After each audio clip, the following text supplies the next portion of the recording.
Hello hello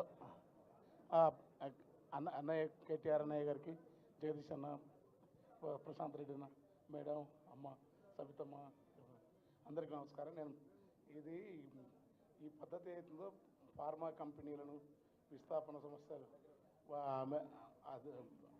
పాశ్చాత్య దేశాలు ఏంటంటే వాళ్ళు వాళ్ళ విషయాన్నంతా మన గుమ్మరియనికి ఒక్కసారి ఉద్గారం అయితే సివోట్ అంటారు, దాన్ని ఏంటంటారు భాష అర్థం కానీ ఒక్కసారి ఆ ఉద్గారత బయట పడితే 1000 సంవత్సరాలు క్యాన్సర్ దుప్పటి కప్పుకున్నట్టే ఉంటుంది, అంత దారిద్రమైంది అది. పైగా మీరు గొప్ప ప్రజలు కనుక పండుగ సాయన లాంటి పోరాట యోధులు పుట్టిన కులకచ్చల ప్రాంతం, తర్వాత చింతల దీని దగ్గర పీర్ల పండుగ చేసింది, గౌడి పీర్ల పండుగ ఉన్న ఊరు ఏది ఊరు, నిప్పులు జరుగుతాయి పునికి అది చాలా ఒక ఊరు జరుగుతాయి పీర్లు, పెద్ద పండుగ ఉంటుంది బా నరేంద్ర రెడ్డి ఊరి పక్కల. నందిపాడు పీర్ల దగ్గర వేసిన మంట ఈ ప్రపంచంలో ఎక్కడే అంత పెద్ద మంటలో, ఆ మంటను చూసి అలావు దగ్గర ఎవరు, కానీ ఆ మంట ఎంతమంతా ఉంటే అంత ధర ఎక్కువ వేస్తాడు ఆ ఊర్లో. ఆ నేచర్ కొడంగల్కు మొదటి నుంచి ఉంది, అది గుర్తుపెట్టుకోండి. తర్వాత చాలా ఆలోచన కలిగిన మనుషులు అమాయకంగా ఉంటారు, కానీ ప్రకృతి ఎంత స్వచ్ఛంగా ఉంటుందో. ఎందుకంటే ఆ ప్రాంతం అంత చింతలు తినే లాంటి ఊర్లు, డొంకరూరిపల్లి, చింత అన్నీ ఎవరికి తెలియని తెలుగు భాషను స్వచ్ఛమైన తెలుగు అందరు కర్ణాటక అనుకుంటారు, కన్నడ పడితే కన్నడ కొంచెం పడదు, కొంచెం స్వల్ప పడితే, కానీ తెలుగు అద్భుతంగా పద్యనాటకాలు పాడే ప్రాంతం మీ ప్రాంతం. ఆ చైతన్యం అంతా మీ లోపల కనపడుతుంది. అలాంటి నేను అనుకున్నా ఈ నిర్బంధం అనేది వాళ్ళు భూములు పోయిన రైతులు నిజంగా వస్తే కాంగ్రెస్ పార్టీ ఒకనాడు కృష్ణయ్యర్ లాంటి వాళ్ళు నెహ్రూను మస్తు తిట్టేది, కానీ ఆయనను సుప్రీంకోర్టు జడ్జి గారికి వీళ్ళకి అది కాంగ్రెస్ పార్టీ లైన్ కాదు, ఇప్పుడు ఆ లైనే లేదు వీళ్ళకు. అంటే కాంగ్రెస్ పార్టీ గొప్ప నేను ఆ ప్రజాస్వామిక స్ఫూర్తి లేదు వీళ్ళకు, మొత్తం ఆ ప్రజాస్వామిక స్ఫూర్తి లేదు, ఆ విధానం లేదు. రొమిల్లా తాపర్ అంటే నెహ్రూని తింటే నెహ్రూ ఆమెనే ఎస్టీ కాంగ్రెస్ పార్టీ చేసిండ్రు.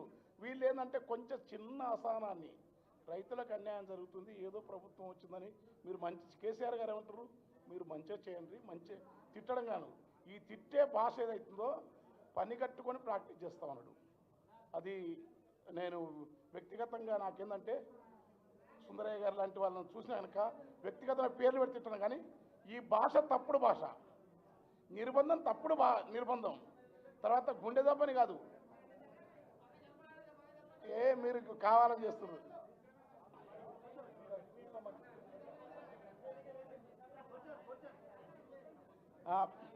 అట్లా భూములు ఎందుకు ఇస్తారు, భూములు ఇవ్వడం కోసమే నైజీరియాలో మా భూములు గుంజుకున్న కంపెనీలకు వ్యతిరేకంగా పోరాటం చేసి వేలాది మంది చనిపోతే కెన్సారో ఇవ్వని రచయిత ఉరికొయినా భూములు ఇవ్వద్దని పోరాటం జరుగుతుంది. ఆఫ్రికా దేశాల్లో భూములు ఎవరు ఎందుకు ఇస్తాం, ఎక్కడ ఇవ్వద్దు, ఎవరికి ఎందుకు ఇస్తారు అడగాలి, ఆ ప్రజలను ఒప్పించాలా, ఆ ప్రజల అభివృద్ధి ఎందుకు జరుగుతుంది అడగాల. రాజ్యాంగ చట్టం ఇది భూస్వామ్యం కాదు, ఇవన్నీ పెట్టుబడిదారి సామ్రాజ్యవాద కంపెనీలకు కొంచెం కమిషన్లు వస్తాయి.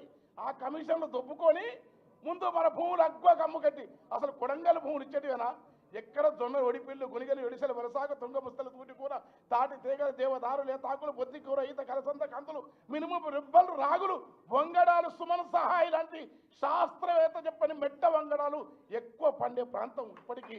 అట్లాంటి ప్రాంతం జీవాధారం ఎక్కడో ఎడారి లేకుంటునో, ఎక్కడో మనుషులు లేకుంటునో, అది ముందే పొల్యూషన్ అయి ఉంటే పనికిరాని భూమి సారవంతం నుంచుకొని మంచి ఎవరిని అడగండి, మీ శాస్త్రవేత్తలు అడగండి, మంచి గాలి వచ్చే ప్రాంతం కొడంగల్. అట్లాంటి ప్రాంతంలో ఏదో బతికి అలాయి బలాయి లేక అన్ని రకాల మనుషులు బతికతోన భూములు గుంజుకోవడం అనేది అప్రజాస్వామిక చర్య. అది ఏ రకంగా చూసినా ఎవరైనా ఆయనకు చెప్తలేకపోవచ్చు, కానీ ఆ పార్టీలో మాట్లాడే మరి భట్టి గారు ఉన్నారు, వాళ్ళు వీళ్ళందరూ ఏం చేస్తున్నారు అడగాల్సిన అవసరం ఉంది. నేను వ్యక్తిగతంగా నాకు ఎవరి పట్ల ద్వేషం లేదు, కానీ భూములు గుంజుకునే వాళ్ళ పట్ల అన్న ఎట్లయితే మీకు మద్దతు ఇస్తున్నాడో కవులు, రచయితలు, ఎందుకంటే లెక్కలేని పోలీసు మూకల పిచ్చి కుక్కల తీరు వంపి పచ్చని పల్లెల్ల పేదల బతుకులో శితిమంట రేపుతూ చిత్రహింసలు పెట్టితే చిత్ర ఏ మెరుగులో ఉన్న పేదల పైన నీవు లాఠీలు మోపితే ఇదేమి రాజ్యము, ఇదేమి ముసలిది ప్రజాస్వామ్యమా? కాలేటి కడుపుల మీద పలుగురాళ్ళు కొట్టేది గొప్పతనం కాదు. కొట్టు, నెవరు చెప్పిన సోషలిజం ప్రకారం డబ్బున్నోళ్ళు కొట్టుకో, ఎవడొద్దా నిన్ను. డబ్బున్నోళ్ళు అంటే పూలగొట్టమని కాదు, పూలగొట్టడం తప్పు. ప్రజాస్వామ్యానికి మొత్తం ప్రపంచవ్యాప్తంగా ప్రజాస్వామ్యం బతకాలని తన్లాడే ఉద్యమాలకు వైపు మేధావులు తప్పిస్తూ ఉంటే, రాజ్యాంగం నిజంగానే రాజ్యాంగ విలువలను, రాజ్యాంగాన్ని తుంగలో తొక్కే విధానాలు అమలవుతా ఉంటే రాజ్యాంగం చేత పట్టుకున్న రాహుల్ గాంధీ చేత చిత్తశుద్ధిని ఎవరు సందేహించవసరం లేదు. కానీ దానికి భిన్నంగా జరిగే మీ ప్రయత్నం, మీ పాలన దుర్మార్గాన్ని మాత్రం ఖచ్చితంగా ఖండించాల్సిందే. పంజాబ్లో నెగళ్ళ కోతలాగా కోస్తే చలిలో రైతులు ఉద్యమాలు చేస్తే ఆ ఉద్యమాలకు అనేక మద్దతు ఇచ్చారు కదా ఢిల్లీ దగ్గర, హర్యానా దగ్గర. మరి మేం చేస్తే మిమ్మల్ని కొట్టనీకి ఏ చట్టం, ఏ పార్టీ పైన మీ అధిష్టానం ఏం చేస్తుంది? మీరేం చేస్తున్నారు? రైతులను కొట్టే హక్కు ఎవరికి లేదు.